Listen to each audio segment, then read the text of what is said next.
Katanya penyakit batu empedu itu mirip sama penyakit MAH, bener nggak sih kira-kira?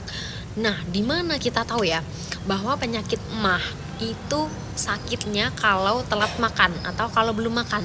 Tapi sebaliknya, kalau batu empedu itu malah sakit perutnya itu setelah makan. Di mana karena batu empedu ini ya karena tubuh itu tidak bisa mengolah lemak yang ada di dalam tubuh kita.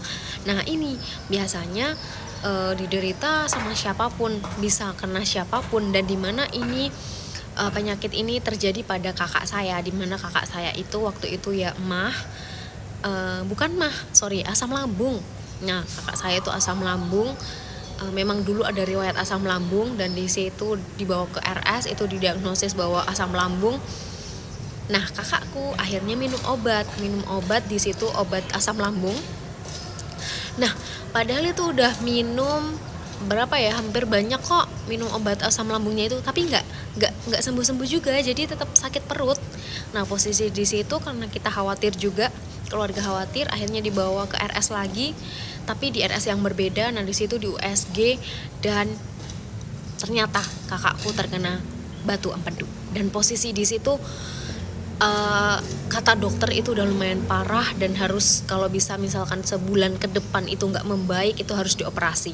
Dan posisi di situ kakakku takut banget sama operasi, dan semenjak pulang dari dokter, kakakku cari info sana sini, tanya-tanya gimana caranya biar bisa lepas dari batu empedu tanpa melakukan operasi. Dan di situ alhamdulillah kakakku nemu sama obat herbal Cina, dan di situ kakakku konsumsi lah selama beberapa bulan. Dan intinya kakakku ini setelah konsumsi beberapa bulan itu, badannya yang yang perutnya itu istilahnya sering sakit perut, sering nyeri, itu alhamdulillahnya udah jarang kambuh lagi, udah jarang untuk sakit nyeri lagi. Dan di situ katanya itu setelah minum obat herbal ini badannya mulai enakan, dan di situ posisi dicek ke dokter lagi, dan kata dokter itu di USG lagi, dan itu tidak perlu melakukan operasi lagi.